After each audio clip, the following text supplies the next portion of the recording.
Hey, everybody. I'm Sean Robinson, and over on And my I am left. Carson Grubaugh. And today we're going to be looking at the original art edition of Alien, the illustrated story. Man, I have some memories of this, Carson. I do not. But before we go, I would like to say we're looking at this thanks to our patrons who did a vote. We take suggestions from our patrons for what they want to see next, and then we make a poll out of that. And this is what our patrons voted on. Thank you all for choosing the Alien one and not the Thor one. Not that I dislike the Thor one, but this one, out of the two of them, was the one that I was like, I would like to have a reason to buy that. So very grateful for you all for supporting us and your fantastic tastes and giving me incentive to buy cool books. But Yes. no, I don't have any memories of this because I think if I would have tried to buy a comic book that was based on an R-rated movie, my parents would have lost their minds. So no, this is my first exposure to this stuff, and it's wonderful. This was published by Marvel in 1979, and they did it as like I don't know if it was actually officially part of the Epic line or what, but it was edited by Archie Goodwin. He was the adapter, and Walter Simonson, the great Walter Simonson, was the artist, and it was done as a full color book on Baxter paper, like basically like a coated stock, and it was novel for Marvel to be publishing something that was in full color with process color, as opposed to like the ruby lith type color. And so the artist edition here, who published this artist edition? This is by Titan. Titan. And any guess? Did it say anything about where they got the original artwork from, or what the is this all in Simonson's collection, or do they had to contact collectors and stuff? This edition has been made possible because Walter Simonson retained the original artboards for the project. The art for Alien the Illustrated Story was produced at varying widths and heights in order to reproduce the art as it was intended to be seen, and with the focus very much on Walter's drawing rather than the board it was on. We have taken the art, not the board, as the focus of each page. Right. Where possible, the art sits within a central position on the paper or within an internal grid. I don't know, that's all confusing to me. I don't know if they're suggesting that they shrunk. I think they're just saying they cut off some blank of the board, but they didn't cut off any art. I don't think they shrunk the art either. None of the boards were lettered originally, so each page has been created from new color scans of the original art and have been composited with the lettering. Some minor elements that were pasted up in original artwork but lost to time have been recreated. All original line, paste over corrections, and occasional coffee stains have been faithfully reproduced. You could see the whiteout on the cap of those letters there. This is something that if you've ever done this type of lettering on a comics page, you're going to be very familiar with. But the most people who are not cartoonists probably have not had a lot of exposure to. But capping off those lines like that to clean up the edges. We just looked at Gene Day, Master of Kung Fu. Having held a few Gene Day originals in my hand, I can say that he was really attentive to the borders and making sure they were really perfect. You can see a similar work ethic in Mr. Simonson's work here. I always thought Simonson was a visual genius. Really quite extraordinary stuff, and kind of overwhelmed by some of the color sometimes. And here's your proof of that. Him doing all this crazy H.R. Giger guts stuff, but in pure pen and ink within the Alien. Obviously, this is hand lettered. Here you can see they're digitally lettering over top of it so that this is still a readable edition, which I'm not sure how I feel about that. Like, if there was actual artwork there that they've then covered over, I'm not sure how I feel about that. Yeah, it's an interesting editorial choice. But these are obviously were drawn on the board, and they've just, so I'm assuming that some of these areas were maybe drawn on the board anyway, so they're not covering over any artwork. Also put this lettering in here in color, which is kind of odd and interesting. Anybody interested in the technical reason that this wouldn't have been lettered on the artwork, this was produced with painted artwork. And so the reason that the lettering would have been done afterwards is so that the one reason that you do the lettering afterwards is so that the halftoning doesn't affect your lettering. I don't remember from the original edition whether the line art is halftoned. I had a copy of this that I picked up at a Half Price Books a million years ago and lost to time. But man, I like that. Some interesting stuff like this where they're putting digitally, it looks like digitally putting colored lines over top of it that must have been a component in the original book, like this target here, and then coloring some of the lettering like they would have, which is strange to me in an artist edition. But I do really like where you've seen his reductive drawing with the white there, and these design elements that he does. Those are the things that really, like, when I was talking about, like, oh, you know, looking at, before I put these things up for people to vote on, I make sure I can actually get a hold of a copy at, like, not too much of an exorbitant price, because these things are usually out of print.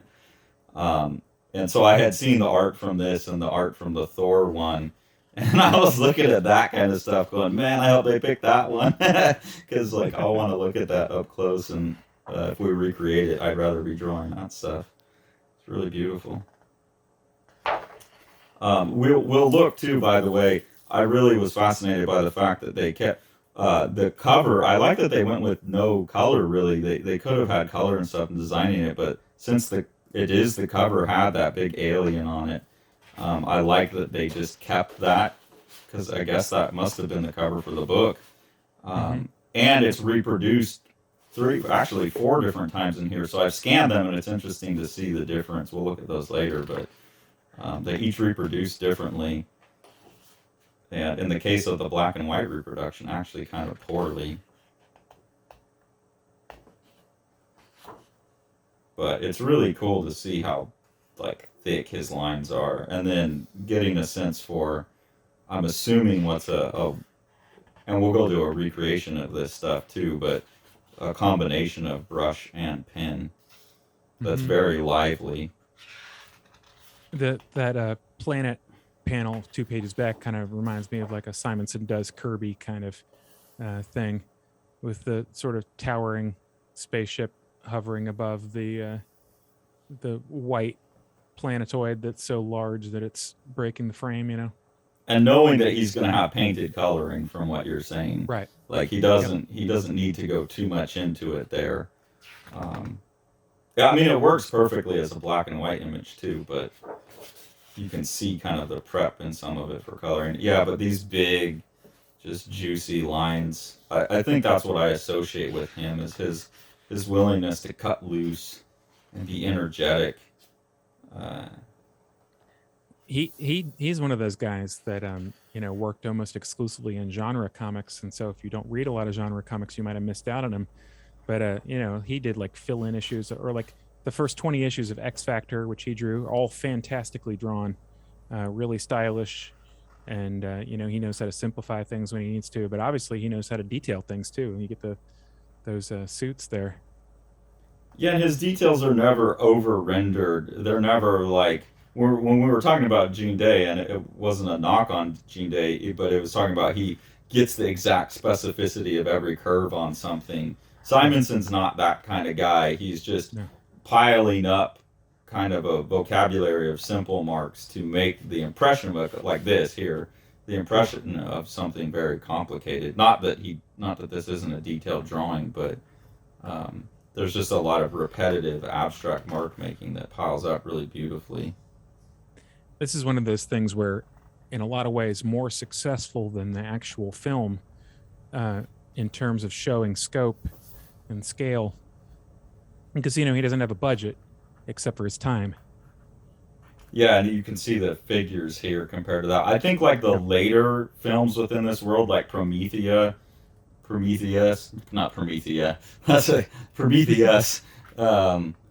do a better job of that scale that you're talking about. But yeah, here with the double page spread, boom, so big.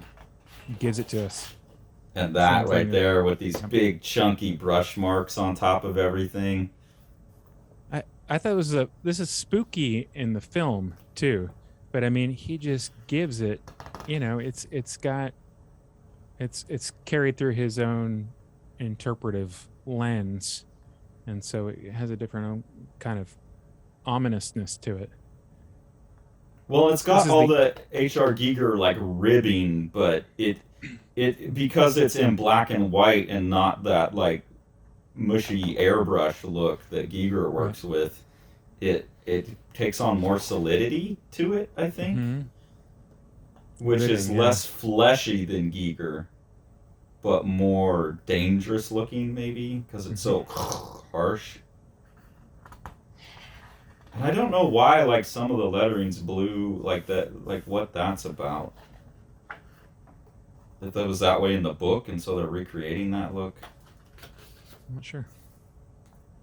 Some cool drawing with whiteout, but also weird to see this area wasn't drawn with whiteout. That's just him drawing around it, and they're going back in, probably deciding he needs some more slime.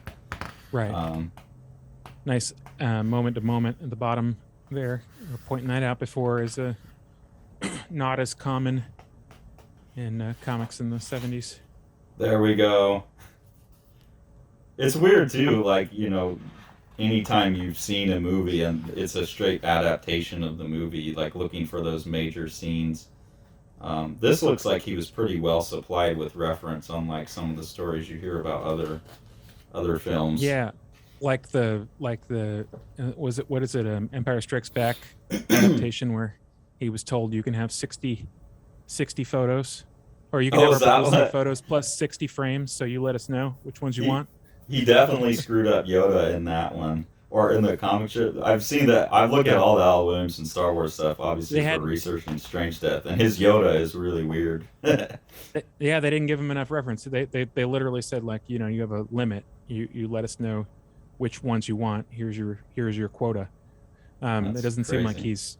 it doesn't seem like Simonson's laboring under the same limitation, but he resists the temptation to reference all the time, though. Like, that's a very cartoony, I mean, comparatively cartoony acid splash and everything. He, makes it a Yeah, comedy. he's good enough that he doesn't need to, right? Like he doesn't Right. need to And get the exact screenshot, which I would be like, I don't have a screenshot for that exact angle. Oh my god, I can't draw it.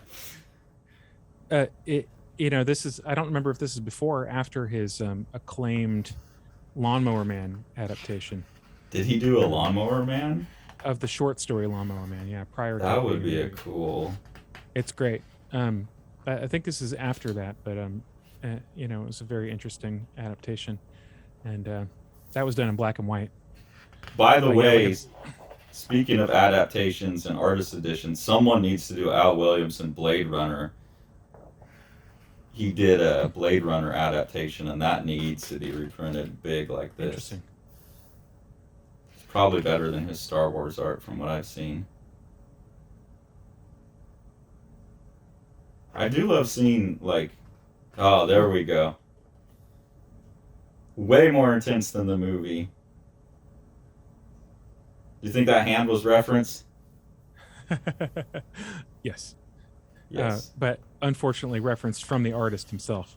I think. Yeah, not the movie. It's a Right. little, the Now, arm's a little short there. right. That's the thing. Yeah. This is cool And here. maniacal face. Yeah, I like that. You think Todd McFarlane had a copy of this? That does kind of look like, yeah, I wouldn't have made that association. Obviously, all the Image guys were huge Simonson fans. And I've heard multiple times that Simonson was a Sergio Topi fan. So you see that, Mm, like, in this area here. So it's interesting to see the lineage between someone like Sergio Topi, who most people are only, like, rediscovering these days, and the artists who were really digging and knew about him, and then that leveling up into the Image. I know the Image guys all had to have loved Simonson. that composition on the right there is like a early Spawn composition.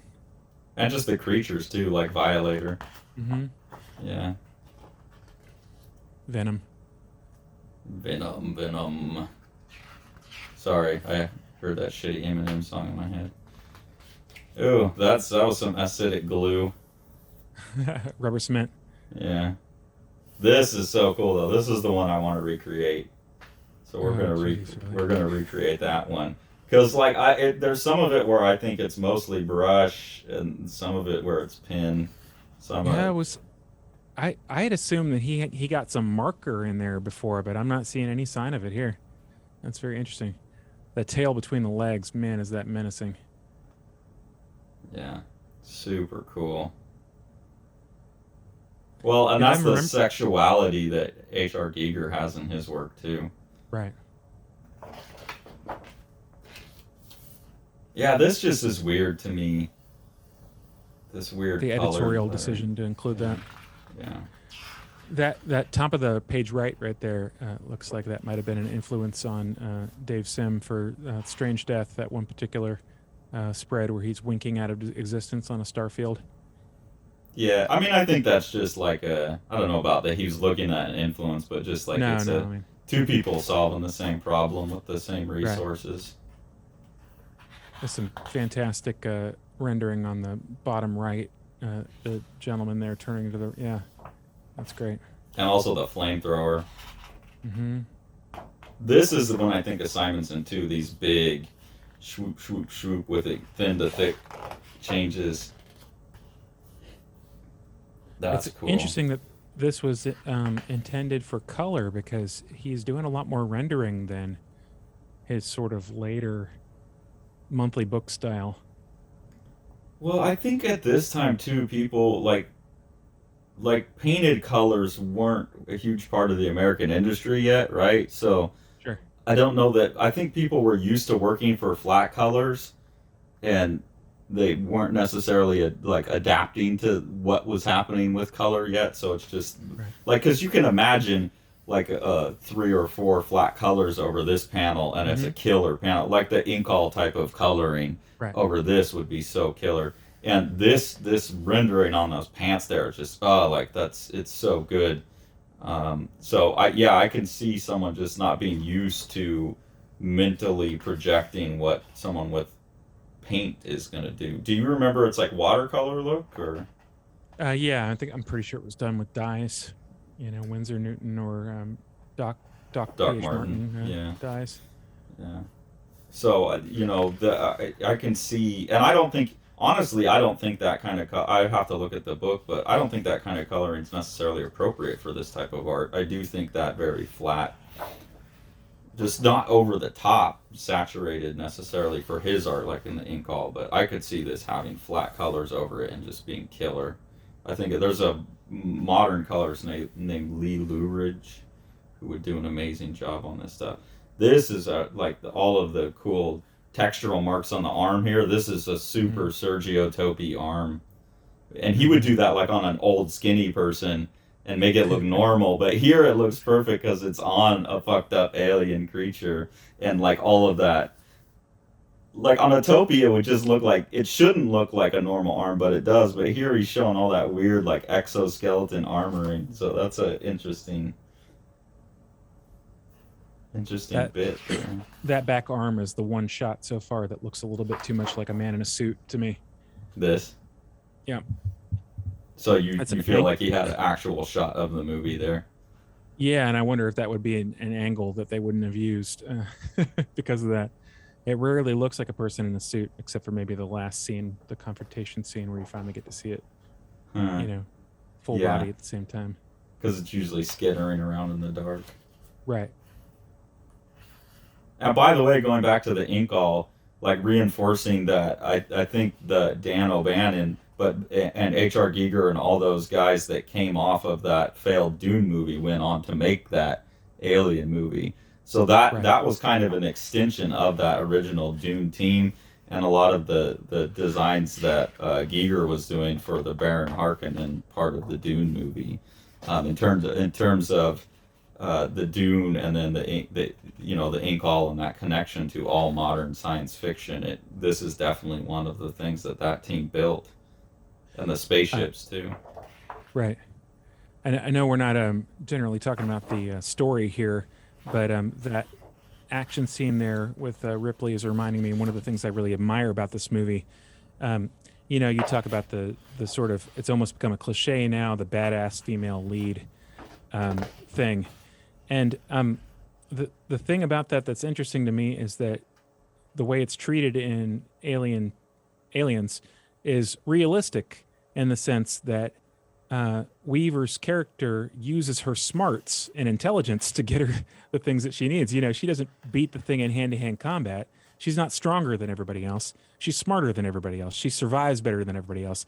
She gets the damn, you know, load machine and drives it around to kill it. You know what I mean?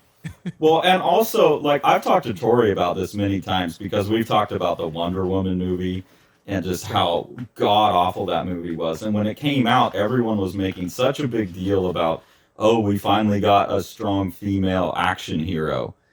And it was like, what? Like, what are you talking about? And then you watch that movie and she'll get like an entire building dumped on her and come out of it with like Pantene Pro V hair. And it's like, how is this a fucking win for feminism? And, Right. you know, What? Tori agrees with me. And then James Cameron made a comment about he felt that that Wonder Woman movie was like actually multiple steps back for the representation of strong female characters. And he was pointing out, like, look, like, oh, because James Cameron was involved with the first or the second. I think he was the first This Alien. one. This He was one. the Yeah. wasn't he So the he was scripter on it? Yeah. he was like, look, all of my movies from the 80s had real strong female Interesting. characters. And he took a shitload of backlash for that. And he was like, no, come on, Linda Carter, Sigourney Weaver. And they're not like super, No, they're they not like operate super prettified. Like they're sweaty and grungy and they got dirt all over them. And they're, and they operate within the realm of reality. You know, Linda Carter gets a gun. You know what I mean? I mean, I think that's like the Buffy the Vampire Slayer sort of model is just really a dead end to me. yeah. Because And you need magic, you know, like that's what it takes. Anyway, I know this is a digression, but I really appreciate this film. I think it's a brilliantly written movie, and the adaptation is great too. So what's this sample here? So they're showing you some of the a quick yeah, this sample is of the some of colors. You do get to see the colors. I only flipped through it very quick. I haven't spent, I was kind of saving my flip through for this. Um, But yeah, before we go on, just know that James Cameron said that same thing and got in a lot of trouble, sadly. Very Some interesting. super Barry Windsor Smith kind of looking influence on this page, Mm-hmm. in some of this. Oh, And then yeah, we get the colors. And now that I see the colors, no, no, what are you doing? It's pretty overbearing. Yeah, like this panel here is so successful in black and white, and that's awful. And this, like, the contrast there of Right. like, God, could you have put like a less muddy color there, maybe? And this is terrible. This is an awesome drawing here. This makes him look like a bad artist. It's the thing that we've been complaining about a few times is like over rendering with something that has purposely been flattened and simplified. Well, So and sculpturally rendering. So they're having the light as if it's coming from here, and he's got the light really dramatically from yeah. the side and probably underneath a little bit, given what's going on. This is some more Barry Windsor Smith looking stuff on that arm. Yeah. And there's their sketch, and then it's got a whole bunch of like script pages with some coffee stains on them. Maybe that's where the coffee stains were at. And then, Wait, is it the whole thing? yeah, I think so. It's pretty short. Is that not the end of the? Is that not the end of the story? Here, where she takes it out of the airlock. Oh, maybe it is. Yeah. Yeah, it's pretty short. And then they That's have an very interview with Simonson and John Workman about making the book. Oh, but yeah, ugh, the colors on that. It's colored by his wife though, so he must have had some input on it. Louise Simonson colored it. Yeah, yeah, he Interesting. colored it, or at least this one, as visualized by Walter and colored by his wife Louise. Okay. So she must have done the original colors.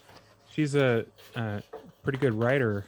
At least from my recollections, she wrote some excellent issues of New Mutants. Not my This is favorite all off the top of colorist. the. Right.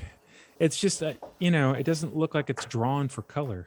I mean, that's what it boils down to. This is very interesting to see it without the color, because this is so similar to his Lawnmower Man style, which was reproduced in black and white.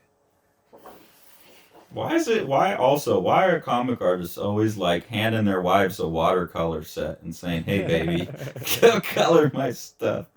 Like, especially in the '80s, right? They were all just like, "Hey, baby, here's some watercolors." It's a good Uh, division of labor. yeah, I mean that's cool that they had partners that were also artistic, but I don't know. Unlike with Frank Miller's work, this isn't working for me as well. But maybe if I saw Dark Knight Returns or whatever that book's called, Strikes, but Yeah. I don't know, one of Now the I'm Dark Knight books. curious. I'll have to read the afterword, but now I'm curious if editorially, if this wasn't shifted to be a color book halfway through the production or something, because I'm just looking at that page and it just looks so complete on the left there. There's no way this was a movie adaptation. What they had to have printed this on like super glossy paper stock, like a They did, yeah. 48 page Hmm. hardbound. Like, no, they were planning on color deluxe edition. It's like those Jerry Ordway Batman adaptations where you get the hardbound, like, well, not hardbound, but like a 48 page book that's not stapled and it's all super glossy, better colors. So I just, Anybody yeah. listening to this wants to see some really great Walter Simonson, and you want to pick it up in the quarter bins, I'd really recommend the issues of X Factor that he did. I don't remember if it's issue like 8 through 28 or something like that, but his run of X Factor is really excellent and really stylized and simplified in a very good way. So should we take a look at some of those scans? Yeah, let me flip around here. Hey, everybody. I couldn't fit that on my desk. I had to balance on my laundry basket. That's how we film artist editions here on Living the Line. So I've got scans of the cover, the inside, like in kind of just inside front cover, and then when they actually reproduce it as like the first page in the book. And it's interesting to see the difference. So this is the cover, and I just scanned that ship. And I was particularly interested because this artist edition, like all of the ones that I've got, the Jim Lee one, the Al Williamson one, and the Frank Miller Ronin, they all look fuzzy to my eye. And Hmm. we talked about why in the Jim Lee one, but it's the half toning, right? Or not the Hmm. half toning, but the dots on it. Yep. And it gets that weird fuzzy edge. Yeah, and so um, people are in a bind reproducing something like this because we talked about many times before, your eye is very sensitive to sharpness and is very good at detection of things the closer you get to black. And when you're trying to reproduce something in color, you perceive the softness very readily with a target like this that is line art, because line art is really intended to be reproduced as line art, not half toned. And so what you have to do if you want to make something like this look really, really sharp is, number one, you have to really sharpen it before you output it. No surprise. You'll always hear me talk about sharpening. That's what I'm talking about. And number two, you have to get um, your printer to use the finest possible screen they can, so that the screen is really, really, really fine. They're using the tightest dots possible.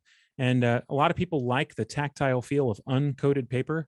And if you use uncoated paper, the printer is not going to want to use fine dots because it's going to plug up a little easier. And so you're in a real bind if you're trying to do an edition like this and you actually want it to be as sharp as possible, because your choice of paper might be working against your desire for it to look nice and sharp. I think I'm not sure about the coating on the paper. It's not particularly shiny. It's pretty matte. This is the cover, which is like obviously on a shinier paper Right. stock. Um, so hopefully you can email me and I'll plunk it in here like a scan of a Cerebus one, and so Sure. people can see. And then Sean also has examples. I've foolishly deleted them of the sharpening process on that one color piece you have. So you'll send me those and I'll plunk them in here, because I want people to see like what can be done on a zoom. Like you can really see here how this has like a gradient from the paper color up into the black. There's a gradient in the dot tones. And visually, to me, when I'm looking at these books, and here it is printed on the inside as original art, still in color, that's a little better. It's the line still feels like it has integrity, like it looks like it's writing on top of the dots to me instead. But there's still like a blurriness, especially when you get down into these finer lines. They're broken up into the tones. So to my eye, the pages look fuzzy. And I'm buying an artist edition. Like I want to feel like I'm holding the original piece of art in my hand. And if the art looks fuzzy, it's like, well, I look at ink art all the time. This doesn't look like ink art to me. And when you're paying like $150 for a book, it's like, come on, guys, go in and do the proper sharpening or whatever to get it right. So I would like to be able to show a comparison of, a zoom of what can be done. Sure. So Sean will send me those and I'll show them. And then I was really disheartened. You can see like between the cover, just looking at this one section, and I was really intrigued by the fact that they were working from the same image and they reproduced the same thing 3 times on the cover. Like looking at this section on the cover, inside the book, presented as a piece of art, you can see the fill in there already between those two. And then they have it like adjusted, black and white adjusted, printed in the book, half-toned. And like that area is totally lost. And normally we're trying to be nice and say, well, they just had the old crappy production negatives or blah, blah, blah, blah, blah. We know for a fact they had scans of the original. So like, that's pretty obviously half-toned, right? Yeah. Yep. And adjusted to black and white. So it's not like this one that's being printed in color to get the aging of the page. So I thought that was pretty instructive on just kind of the, like, what are you guys doing, man? Like once I've seen this stuff, it is very frustrating to me that I'm paying that much money and they haven't, like, Jesus Christ. The division of labor between designer and production person is very interesting to me. Because it used to be that the designer didn't get to do any of the finished stuff. The designer is essentially making mock-ups and saying, you're going to change this. This is going to be 25% of this, and it's going to be approximately here, and here's my mock-up. Please, technician who works at the printer, go do it. And now sort of the designers are essentially by default, in charge of the production side in a lot of ways. And so if, somebody doesn't necessarily know how to do the tech aspect of it, then you get that. Yeah. And lest somebody think that, it's like, oh, we're so much superior or something. I have worked on things that have turned out very poorly. And sometimes it's because I didn't know what I was doing until I figured it out. And other times it's because someone else, like a designer, took it out of my hands at some point and did something that was a fatal error along these same lines. It is immensely frustrating. At the printing press or anywhere, any of the steps along the way, once it's out of your hands. Exactly, any of the steps along the way, which is actually why I've insisted, even with the foreign translations that we're doing for Strange Death, I've insisted that I be kept in the loop along with the printer. So I get to see the files before they go to the printer. I get to digitally approve the proofs, which means I get to pick at the proofs and things like that and make sure that nobody has made, errors that I would consider to be errors. That's why I love working with you, Sean. So anyways, thanks so much to our patrons again for supporting us. And thank you guys so much for voting on this particular Simonson book, because I really enjoyed flipping through it. And now that I've saved it for I didn't pour over it too much. I'm going to go pour over it in more detail now that the live reaction is over.